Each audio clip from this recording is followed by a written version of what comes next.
Assalamualaikum warahmatullahi wabarakatuh. Waalaikumsalam warahmatullahi wabarakatuh. Kami calon guru penggerak angkatan 11 dari Kabupaten Pemalang akan melakukan wawancara kepada Bapak Kepala SMP Negeri 1 Ulu Jami selaku Bapak Kepala sekolah kami, yaitu untuk memenuhi tugas demonstrasi kontekstual modul 3.1 tentang pengambilan keputusan nilai-nilai kebajikan sebagai pemimpin.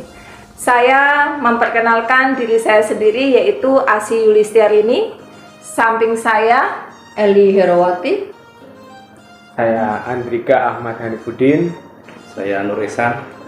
Ya, terima kasih Bapak. Selamat siang. Selamat siang semuanya.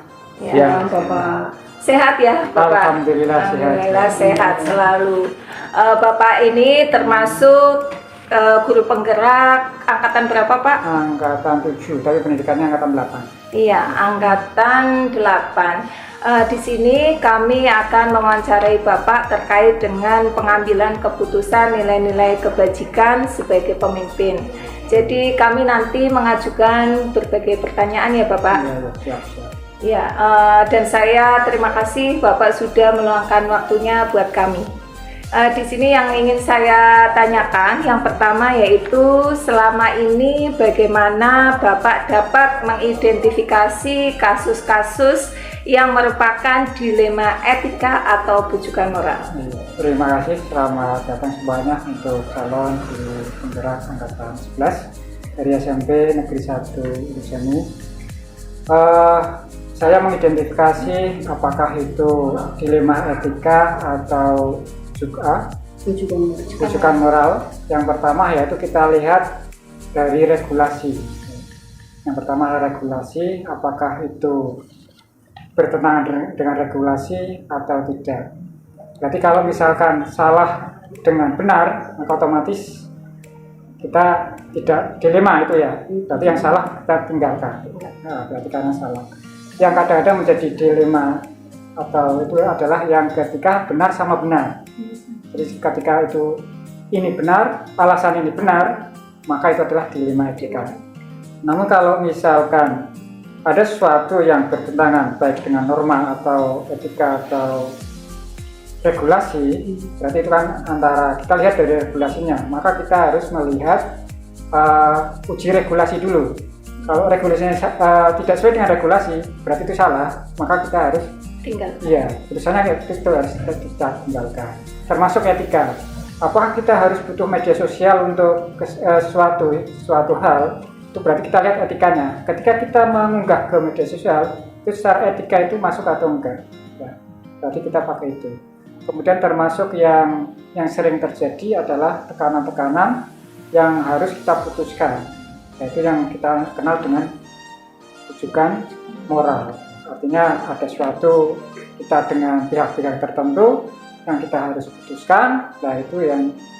Nah, dalam hal-hal semacam ini, maka kita perlu butuh yang namanya kolaborasi dengan tim ketika memutuskan sesuatu. Jadi ketika ini karena suatu kelembagaan, maka keputusan ini adalah keputusan lembaga. Maka walaupun saya sebagai pemimpin bisa mengatakan ya atau tidak, atau teruskan atau tidak, tapi kita butuh yang namanya kolaborasi dengan teman-temannya. Jadi ketika itu keputusan ya, itu keputusan lembaga, bukan pribadi. Ya, jadi tadi yang pertama harus ada regulasi dulu ya Pak ya, Iya, untuk menentukan itu. Kemudian perlu ada kolaborasi untuk menentukan selanjutnya. Kemudian Bapak selama ini bagaimana Bapak menjalankan pengambilan keputusan di sekolah Bapak, terutama untuk kasus-kasus di mana ada dua kepentingan yang sama-sama benar atau sama-sama mengandung nilai kebajikan Bapak. Iya, oke. Jadi kalau kita sudah uji yang pertama uji regulasi, uji hukum, kemudian uji etika dan sebagainya, kemudian kok sama-sama benar, maka yang kita putuskan adalah yang berpihak pada murid. Ya, jadi ketika itu adalah berpihak pada murid, entah itu antara masa depan dengan sekarang, kemudian antara kepentingan pribadi atau kepentingan bersama, maka kita lihat itu untuk kepentingan siapa. Kalau itu kepentingannya atau kepentingannya pada murid, maka kita tuliskan yang berpihak pada murid. Ya, berarti tadi yang seharusnya berarti berpihak pada murid nih Pak. Iya. Ya, berarti terus kemudian langkah-langkah atau prosedurnya itu seperti apa Pak yang biasa Bapak lakukan selama ini? Ya, prosedurnya yang pertama tadi uji. Ada uji hukum, ada uji regulasi, ada uji etika dan sebagainya. Ya, kita langkah-langkah itu. Jadi kalau misalkan kalau kita lihat ada suatu perbedaan ya, suatu rujukan atau perbedaan dan itu sudah melanggar regulasi, maka harus kita tinggalkan. Kalau sama-sama benar tadi yang etika itu tadi ya, maka ya kita lihat yang berpihak pada murid. Jadi kita ada uji-ujinya. Ya. Tadi sudah untuk langkah-langkahnya sudah disampaikan. Terima kasih Pak. Untuk hal-hal apa saja yang selama ini Bapak anggap efektif dalam mengambil keputusan pada kasus-kasus dilema etika Pak? Ya, kalau kasusnya dalam etika, karena itu adalah sama-sama benar, maka yang kita efektif adalah kita melihat pada keberpihakan pada murid. Jadi artinya gini, artinya misalkan ada suatu keputusan karena ada suatu hal, dia anak sebenarnya punya prestasi ya, tetapi ada suatu hal kesalahan. Kita lihat apakah kesalahan itu pada anak itu berdampak atau enggak. Maka kita lihat, jadi kadang-kadang kan ada guru juga yang mengatakan, wah ini sudah salah, maka harus diberi sanksi dan sebagainya. Dia tidak boleh melanjutkan dan sebagainya. Maka kita lihat itu berpihak pada siapa. Jadi kita diharapkan berpihak pada murid, tidak merugikan pada murid. Jadi kedepannya dan sebagainya itu kita mengacu pada keberpihakan pada murid. Walaupun tetap kita pakai norma. Artinya kalau norma itu sudah misalkan, ya kita tetap gitu. Iya, mungkin itu tadi hal-hal yang efektif ya Pak. Lalu untuk yang hal-hal apa saja yang selama ini merupakan tantangan dalam pengambilan keputusan pada kasus dilema etika Pak? Ya, dalam tantangan, jadi kalau di dalam tantangan ini, jadi mungkin di teori guru penggerak itu ada, tapi yang selama kita alami itu nanti mungkin akan mengalami di lapangan, itu ada tantangan yang di luar itu ya. Jadi entah itu politis, entah itu lain sebagainya ya. Yang keputusan-keputusan itu adalah yang bersifat politis. Arti politis itu artinya bahwa mereka itu punya kepentingan tertentu ya. Sehingga kadang-kadang kita tidak tahu arahnya kemana dan sebagainya. Jadi sebagai contoh misalkan ada tawaran suatu dari atasnamakan si A, si B dan sebagainya. Nah, kita tidak tahu bahwa ini tujuannya apa dan sebagainya, kepentingannya apa dan sebagainya. Nah, itu yang tantangan yang paling berat ketika di lapangan. Kalau di itu mungkin bisa kita mengatakan bahwa ini uji regulasi ketika ini sudah. Tapi ketika nanti kita sudah menuntut ini ada yang dari entah dari apa, dari atasnya ada, dari samping juga ada. Itu yang nanti akan dialami oleh seorang pemimpin. Ya. Terus Pak, tadi dalam pengambilan keputusan ya pada kasus-kasus dilema etika selama ini mesti ada tantangan gitu ya Pak ya. Terus apakah memiliki sebuah tatkala atau jadwal tertentu Bapak dalam sebuah penyelesaian kasus dilema etika?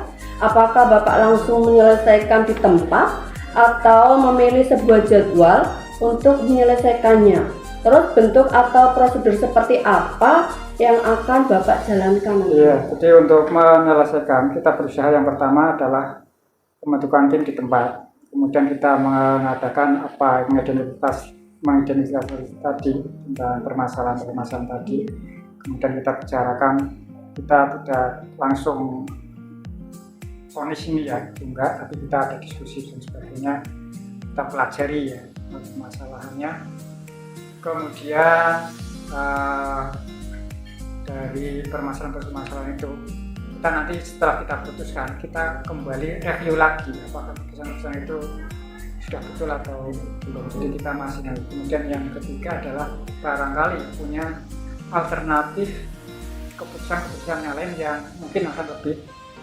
Jadi dengan adanya tadi berkolaborasi itu mungkin kita bisa menemukan alternatif jalan keluar untuk mencari solusi-solusi yang lebih baik. Jadi tadi ada kolaborasi dengan yang lain. Yang lain ya, tim. Ya. Terus kemudian adakah seseorang atau faktor-faktor apa yang selama ini mempermudah atau membantu Bapak dalam pengambilan keputusan dalam kasus-kasus dilema etika? Ya, jadi biar kita tidak ditanggung sendiri seperti tadi yang saya katakan bahwa permasalahan-permasalahan itu adalah ke lembaga ya, walaupun sebagai seorang pemimpin harus memutuskan, tetapi ketika nanti keputusan itu adalah keputusan nanti akan ke lembaga, artinya maka keputusan itu perlu kita ada bantuan dari orang lain. Makanya kita butuh seperti misalkan kita punya ada wakil-wakil, maka ketika ada sesuatu kita tidak langsung memutuskan bahwa ini seperti ini. Seperti contoh, misalkan ada seorang karyawan yang dalam hal tertentu dia tidak aktif dan sebagainya, kemudian kaitan dengan nanti honornya dan sebagainya, maka kita tidak memutuskan, walaupun kita bisa, seorang kepala sekolah bisa menentukan, oh honornya sekian, tetapi kita butuh masukan-masukan dari tadi tim tadi, sebagai contoh misalkan wakil dan sebagainya. Jadi kita memanfaatkan struktur yang ada di kelembagaan kita. Baik Bapak, dari semua hal yang telah disampaikan, pembelajaran apa yang dapat Bapak petik dari pengalaman Bapak untuk mengambil keputusan di dilema etika itu? Pembelajaran yang bisa saya ambil bahwa kita selalu yang pertama bahwa kita tidak sendiri dalam keputusan-keputusan, ya kita perlu ada kolaborasi dengan yang lain, perlu masukan, kemudian perlu ada review, kemudian keputusan-keputusan yang sudah pernah kita ambil kita kembali review lagi. Artinya apakah itu sesuai atau belum. Jadi nanti kita juga ada yang namanya refleksi. Kita refleksi, sudah bagus atau belum, nanti kita cek lagi. Oh ya, berarti itu tadi tentang pengambilan keputusan, nilai-nilai kebajikan sebagai pemimpin ternyata harus membutuhkan suatu tim ya Pak ya, suatu tim yang solid di mana setiap keputusan harus direview ulang dan pasti ada refleksi dari segala kegiatan yang sudah dilalui. Mungkin itu saja Pak dari kami. Dan mohon maaf apabila tadi saat wawancara ada kata yang tidak berkenan. Dan kami atau berempat mengucapkan banyak terima kasih Bapak sudah meluangkan waktunya buat kami. Mungkin itu saja dari kami. Saya akhiri. Wassalamualaikum warahmatullahi wabarakatuh. Waalaikumsalam warahmatullahi wabarakatuh. Assalamualaikum warahmatullahi wabarakatuh. Saya Asi Yuli Setiarini, CGP Angkatan 11 dari Kabupaten Pemalang, akan mewawancarai Ibu Ayu Marlina SAG selaku Kepala Sekolah SMP Negeri 4 Ulu Jami. Selamat siang Bu Ayu. Selamat siang Bu Asi. Bagaimana kabarnya Bu? Alhamdulillah luar biasa. Wah, hebat ya Bu ya. Sekarang Bu Ayu Marlina dari guru penggerak angkatan berapa Bu? Angkatan 5. Oh, alhamdulillah sekarang sudah diangkat menjadi Ibu Kepala Sekolah SMP Negeri 4 Ulu Jami ya Bu ya. Alhamdulillah, puji syukur. Iya. Begini Bu, saya kesini akan mewawancarai Ibu Ayu Marlina terkait dengan tugas demonstrasi kontekstual, yaitu mengidentifikasi kasus dilema etika atau bujukan moral. Nah, yang pertama Bu, yang ingin saya tanyakan, selama ini bagaimana Ibu Ayu dapat mengidentifikasi kasus-kasus yang merupakan dilema etika atau bujukan moral? Ya. Jadi kasus dilema etika dan bujukan moral itu apalagi terkait dengan kebutuhan siswa. Jadi semua yang berdampak pada siswa itu mesti akan kami pertimbangkan ya. Terkait misalkan dilema etika, misal ada siswa yang terlambat itu ketika kita menjadi guru yang bijak, kita berikan anak, kemudian kita harus bisa paham ada apa di balik anak. Kalau misalkan dilema etika dan rujukan moral itu kan begitu terlambat ada hukuman selesai. Tetapi kita juga harus bisa menjembatani ke siswa itu kan punya voice, noise sama ownership ya. Jadi siswa itu bisa menjelaskan kenapa terlambat sehingga kita sebagai seorang kepala sekolah atau seorang guru itu akan lebih bijak mengambil keputusan terhadap dilema etika atau rujukan moral itu bijak. Iya, memang kalau kita sudah tahu apa permasalahannya dari yang tadi Ibu Ayu katakan bahwa keterlambatan anak pasti ada alasannya ya Bu. Jadi kita tidak serta-merta saat itu memberi suatu hukuman, tapi kita harus cari tahu apa permasalahan yang membuat dia terlambat. Lalu ini Bu, yang kedua yang ingin saya tanyakan, selama ini bagaimana Anda atau Bu Ayu menjalankan pengambilan keputusan di sekolah Ibu, terutama untuk kasus-kasus di mana ada dua kepentingan yang sama-sama benar atau sama-sama mengandung nilai kebajikan? Iya. Yang pertama saya lakukan itu adalah identifikasi. Ada dua kepentingan sama-sama benar dan sama-sama sama-sama benar dan sama-sama mengandung nilai kebajikan. Ini yang pertama saya ambil adalah identifikasi keduanya benar sama benar. Ya, identifikasi yang kedua itu terkait dengan ini setelah mengidentifikasi mana yang benar, mana yang mengandung kebajikan, semuanya diidentifikasi. Yang kedua itu adalah diskusi. Jadi sebelum saya mengidentifikasi itu saya panggil tim Bu, biasanya saya panggil tim karena ini lumayan serius dan cukup membingungkan. Saya panggil tim, kemudian yang kedua adalah identifikasi mana yang benar dan mana yang mengandung nilai kebajikan, dan sama-sama keduanya mengandung benar dan nilai kebajikan. Kemudian yang ketiga yang saya terapkan adalah diskusi. Keduanya itu akan tadi kan identifikasi, diskusi, kemudian efek dari ketika kita mengambil sebuah keputusan, efeknya apa yang benar, apa yang mengandung nilai kebajikan itu apa, itu akan didiskusikan bersama tim. Kemudian yang terakhir itu kita akan karena setiap pilihan itu mesti ada risikonya. Setiap pilihan pasti walaupun itu benar sama benar, nilai kebajikan ada, tapi ketika kita harus mengambil salah satunya itu mesti ada risikonya.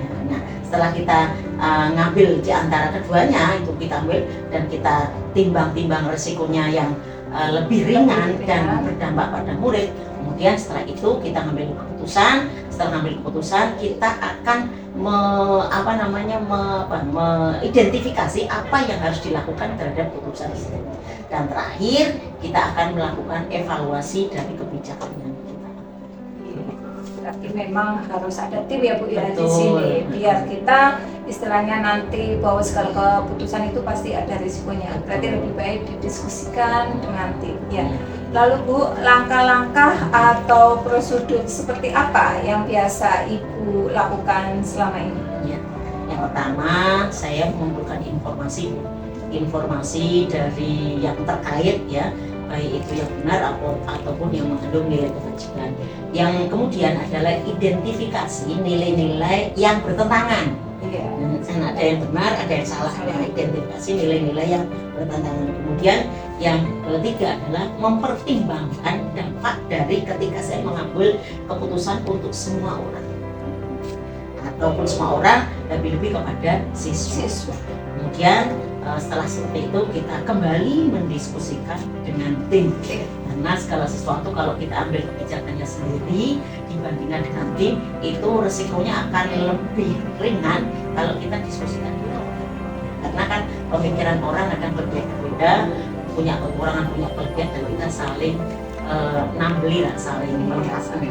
Kemudian yang terakhir adalah mengambil keputusan tersebut dari yang sudah kita analisis tadi dengan tim. Dan terakhir membuat rencana langkah apa yang akan kita ambil. Dan salah satu ciri dari guru penggerak itu yang pertama adalah rencana, kemudian aksi nyata, dan adalah refleksi. Dan memang semua harus mementingkan untuk kepentingan murid ya. Iya. Bu, ya. Ini Bu, hal-hal apa saja yang selama ini Ibu anggap efektif dalam pengambilan keputusan pada kasus-kasus dilema etika? Betul Bu, pada kasus-kasus dilema etika memang banyak sekali dan yang paling efektif saya tetap melibatkan tim orang, walaupun kepala sekolah punya kewenangan tersendiri untuk memutuskan, tapi bukan berarti saya ragu-ragu, cuman saya minta pendapat orang, cuman endingnya memang di kepala sekolah. Cuman yang saya pertimbangkan adalah ketika keputusan itu bisa berdampak semuanya, berdampak kebaikan bagi murid, bagi guru ataupun bagi SMP ini sendiri. Iya, betul Bu. Lalu begini Bu, hal-hal apa saja yang selama ini merupakan tantangan dalam pengambilan keputusan yang Ibu pada kasus-kasus dilema etika?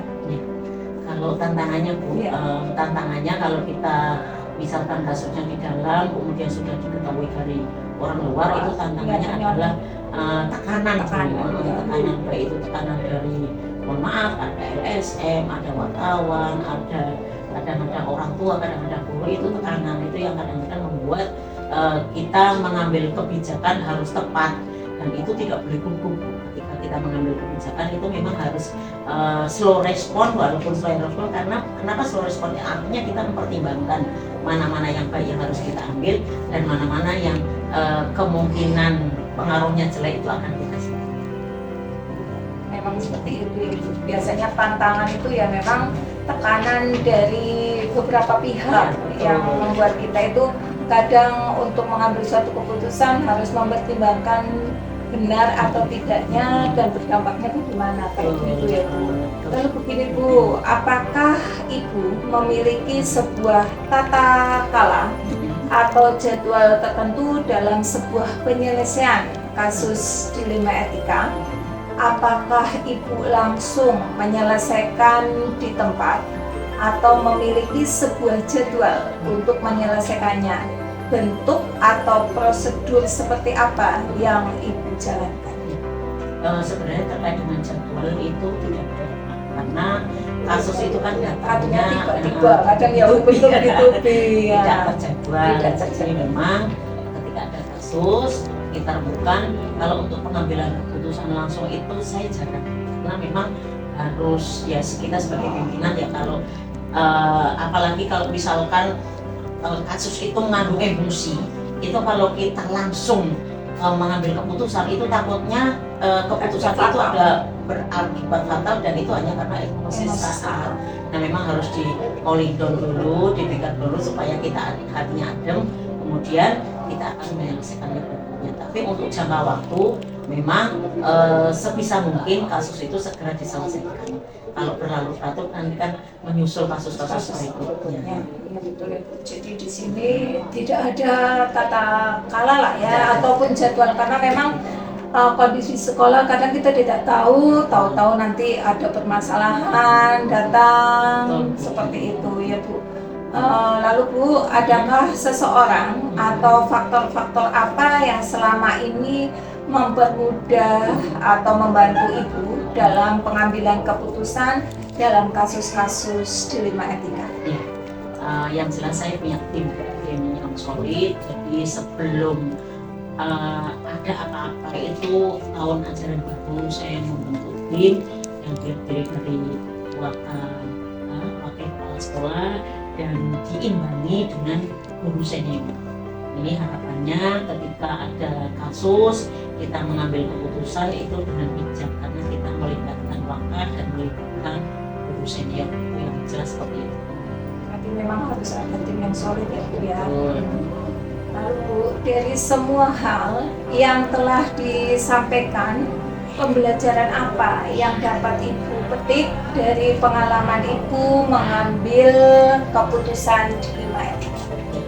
Yang jelas ketika kita mengadakan tim itu yang pertama adalah komunikasi yang efektif, kemudian secara psikologis kita mengambil hati para bapak ibu guru dan para tim sehingga kita klop, tidak ada, bukan jarak sih ada ya, jarak sih ada, cuman memang komunikasi yang terbuka itu akan jauh lebih nyaman ketika kita mengambil sebuah kebijakan. Jadi hubungan baik antara kepala sekolah dengan guru, hubungan baik antara kepala sekolah dengan wali murid, hubungan baik antara kepala sekolah dengan siswa itu harus terjalin semua. Kenapa? Karena intinya adalah di komunikasi. Kalau komunikasi kita lancar, kita enak, kita mengambil keputusan pun akan jauh lebih bijaksana daripada ketika kita hanya diam tanpa ada komunikasi dengan guru. Betul sekali Bu. Berarti dari semua yang saya tanyakan, intinya memang perlu suatu tim ya Bu ya, Betul. untuk mengambil suatu keputusan atau ketika dihadapkan pada suatu dilema etika. Ya mungkin itu saja Ya, Bu. walaupun tetap endingnya tetap Kebijakan pada kepala sekolah. Iya.